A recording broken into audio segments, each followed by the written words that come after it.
2 Kings chapter 23. Then the king called together all the elders of Judah and Jerusalem. He went up to the temple of the Lord with the people of Judah, the inhabitants of Jerusalem, the priests and the prophets, all the people from the least to the greatest. He read in their hearing all the words of the book of the covenant, which had been found in the temple of the Lord. The king stood by the pillar and renewed the covenant in the presence of the Lord, to follow the Lord and keep his commands, statutes, and decrees with all his heart and all his soul, thus confirming the words of the covenant written in this book. Then all the people pledged themselves to the covenant. The king ordered Hilkiah the high priest, the priests next in rank, and the doorkeepers to remove from the temple of the Lord all the articles made for Baal and Asherah and all the starry hosts. He burned them outside Jerusalem in the fields of the Kidron Valley and took the ashes to Bethel. He did away with the idolatrous priests appointed by the kings of Judah to burn incense on the high places of the towns of Judah and on those around Jerusalem, those who burned incense to Baal, to the sun and moon, to the constellations, and to all the starry hosts.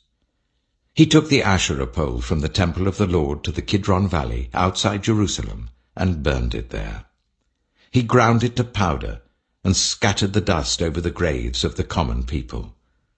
He also tore down the quarters of the male shrine prostitutes that were in the temple of the Lord, the quarters where women did weaving for Asherah. Josiah brought all the priests from the towns of Judah and desecrated the high places, from Geba to Beersheba, where the priests had burned incense. He broke down the gateway at the entrance of the gate of Joshua, the city governor, which was on the left of the city gate. Although the priests of the high places did not serve at the altar of the Lord in Jerusalem, they ate unleavened bread with their fellow priests. He desecrated Topheth, which was in the valley of Ben Hinnom, so no one could use it to sacrifice their son or daughter in the fire to Molech. He removed from the entrance to the temple of the Lord the horses that the kings of Judah had dedicated to the sun. They were in the court near the room of an official named Nathan-Melech. Josiah then burned the chariots dedicated to the sun. He pulled down the altars the kings of Judah had erected on the roof near the upper room of Ahaz, and the altars Manasseh had built in the 2 courts of the temple of the Lord. He removed them from there, smashed them to pieces, and threw the rubble into the Kidron Valley.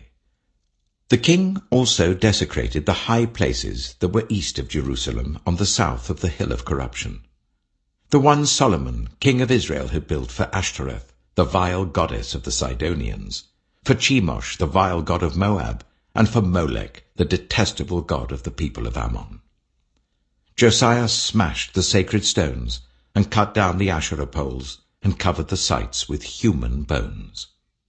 Even the altar at Bethel, the high place made by Jeroboam son of Nebat, who had caused Israel to sin, even that altar and high place he demolished. He burned the high place and ground it to powder, and burned the Asherah pole also. Then Josiah looked around, and when he saw the tombs that were there on the hillside, he had the bones removed from them and burned on the altar to defile it, in accordance with the word of the Lord proclaimed by the man of God who foretold these things. The king asked, "What is that tombstone I see?" The people of the city said, "It marks the tomb of the man of God who came from Judah and pronounced against the altar of Bethel the very things you have done to it." "Leave it alone," he said. "Don't let anyone disturb his bones." So they spared his bones and those of the prophet who had come from Samaria. Just as he had done at Bethel, Josiah removed all the shrines at the high places that the kings of Israel had built in the towns of Samaria, and that had aroused the Lord's anger. Josiah slaughtered all the priests of those high places on the altars, and burned human bones on them. Then he went back to Jerusalem. The king gave this order to all the people: "Celebrate the Passover to the Lord your God, as it is written in this book of the covenant. Neither in the days of the judges who led Israel, nor in the days of the kings of Israel and the kings of Judah, had any such Passover been observed. But in the 18th year of King Josiah, this Passover was celebrated to the Lord in Jerusalem. Furthermore, Josiah got rid of the mediums and spiritists, the household gods, the idols, and all the other detestable things seen in Judah and Jerusalem. This he did to fulfill the requirements of the law written in the book that Hilkiah the priest had discovered in the temple of the Lord. Neither before nor after Josiah was there a king like him, who turned to the Lord as he did, with all his heart, and with all his soul, and with all his strength, in accordance with all the law of Moses. Nevertheless, the Lord did not turn away from the heat of his fierce anger, which burned against Judah because of all that Manasseh had done to arouse his anger. So the Lord said, I will remove Judah also from my presence, as I removed Israel, and I will reject Jerusalem, the city I chose, and this temple about which I said, my name shall be there. As for the other events of Josiah's reign and all he did, are they not written in the book of the annals of the kings of Judah? While Josiah was king, Pharaoh Necho, king of Egypt, went up to the river Euphrates to help the king of Assyria. King Josiah marched out to meet him in battle, but Necho faced him and killed him at Megiddo. Josiah's servants brought his body in a chariot from Megiddo to Jerusalem and buried him in his own tomb. And the people of the land took Jehoahaz, son of Josiah, and anointed him and made him king in place of his father. Jehoahaz was 23 years old when he became king, and he reigned in Jerusalem for 3 months. His mother's name was Hamutal, daughter of Jeremiah. She was from Libnah. He did evil in the eyes of the Lord, just as his predecessors had done. Pharaoh Necho put him in chains at Riblah, in the land of Hamath, so that he might not reign in Jerusalem. And he imposed on Judah a levy of 100 talents of silver and a talent of gold. Pharaoh Necho made Eliakim, son of Josiah, king in place of his father Josiah, and changed Eliakim's name to Jehoiakim. But he took Jehoahaz and carried him off to Egypt, and there he died. Jehoiakim paid Pharaoh Necho the silver and gold he demanded. In order to do so, he taxed the land and exacted the silver and gold from the people of the land according to their assessments. Jehoiakim was 25 years old when he became king, and he reigned in Jerusalem for 11 years. His mother's name was Zebidah, daughter of Pedaiah. She was from Rumah. And he did evil in the eyes of the Lord, just as his predecessors had done. 2 Kings chapter 24. During Jehoiakim's reign, Nebuchadnezzar, king of Babylon, invaded the land, and Jehoiakim became his vassal for 3 years. But then he turned against Nebuchadnezzar and rebelled. The Lord sent Babylonian, Aramean, Moabite, and Ammonite raiders against him to destroy Judah, in accordance with the word of the Lord proclaimed by his servants the prophets. Surely these things happened to Judah according to the Lord's command, in order to remove them from his presence, because of the sins of Manasseh and all he had done, including the shedding of innocent blood. For he had filled Jerusalem with innocent blood, and the Lord was not willing to forgive. As for the other events of Jehoiakim's reign, and all he did, are they not written in the book of the annals of the kings of Judah?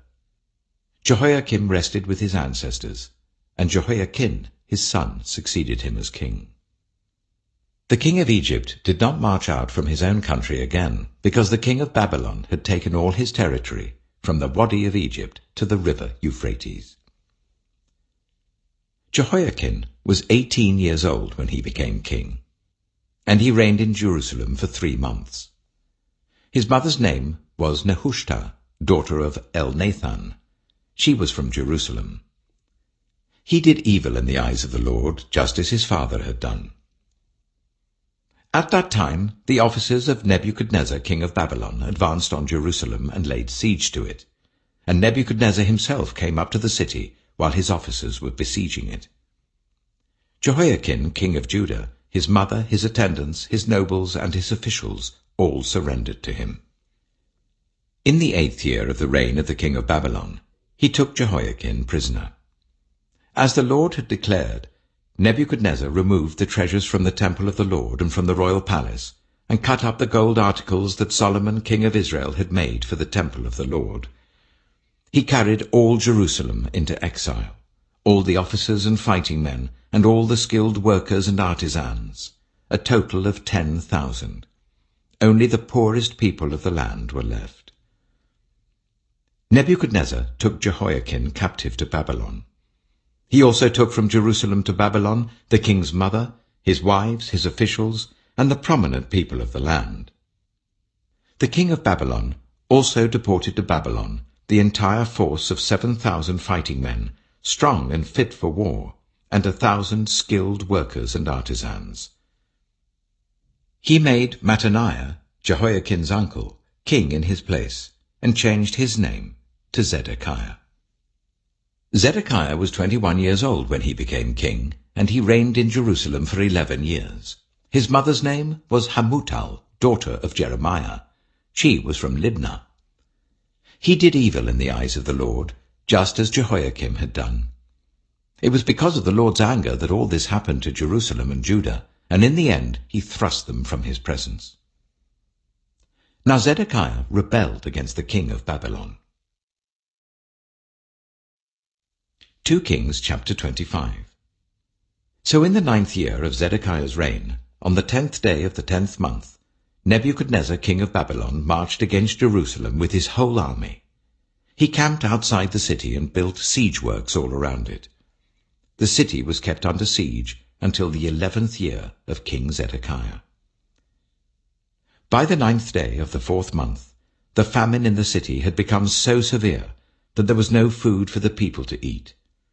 Then the city wall was broken through, and the whole army fled at night through the gate between the two walls near the king's garden, though the Babylonians were surrounding the city.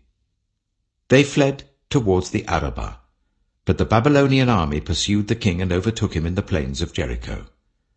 All his soldiers were separated from him and scattered, and he was captured. He was taken to the king of Babylon at Riblah, where sentence was pronounced on him. They killed the sons of Zedekiah before his eyes. Then they put out his eyes, bound him with bronze shackles, and took him to Babylon.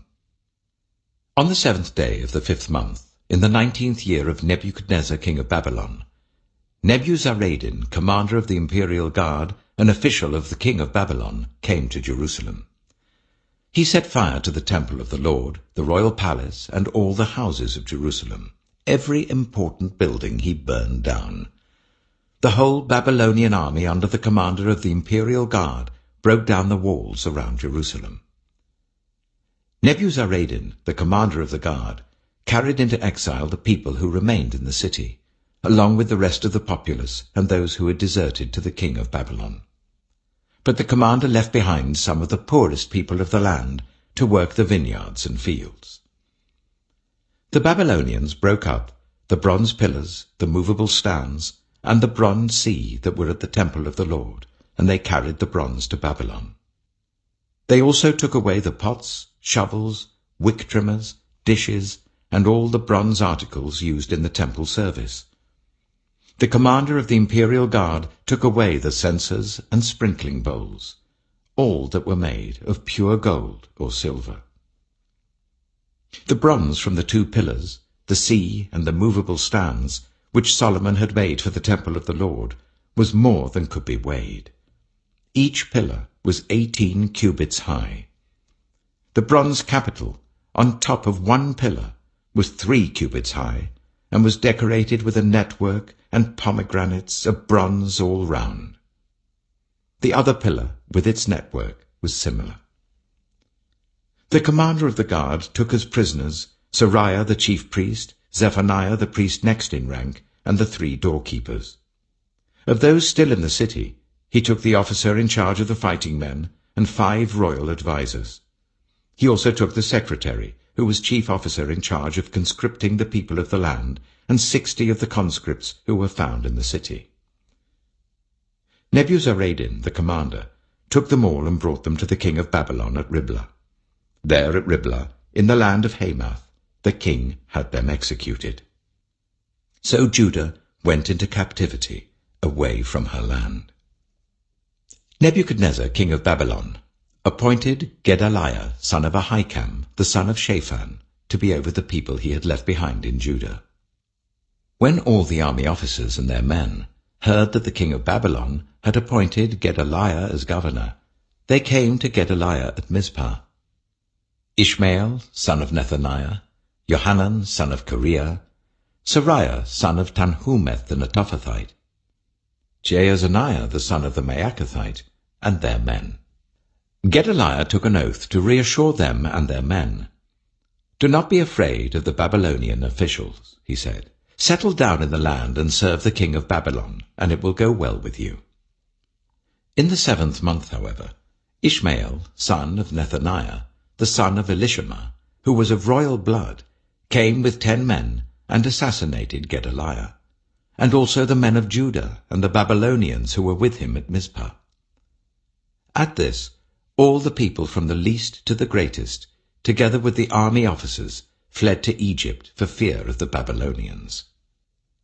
In the 37th year of the exile of Jehoiakim, king of Judah, in the year Awal-Marduk became king of Babylon, he released Jehoiakim, king of Judah, from prison. He did this on the 27th day of the 12th month. He spoke kindly to him, and gave him a seat of honor higher than those of the other kings who were with him in Babylon. So Jehoiakim put aside his prison clothes, and for the rest of his life ate regularly at the king's table. Day by day, the king gave Jehoiakim a regular allowance as long as he lived. Psalm 111. Praise the Lord. I will extol the Lord with all my heart, in the council of the upright and in the assembly. Great are the works of the Lord. They are pondered by all who delight in them. Glorious and majestic are his deeds, and his righteousness endures forever. He has caused his wonders to be remembered.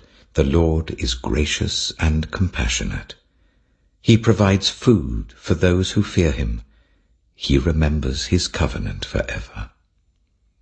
He has shown his people the power of his works, giving them the lands of other nations. The works of his hands are faithful and just. All his precepts are trustworthy. They are established for ever and ever, enacted in faithfulness and uprightness.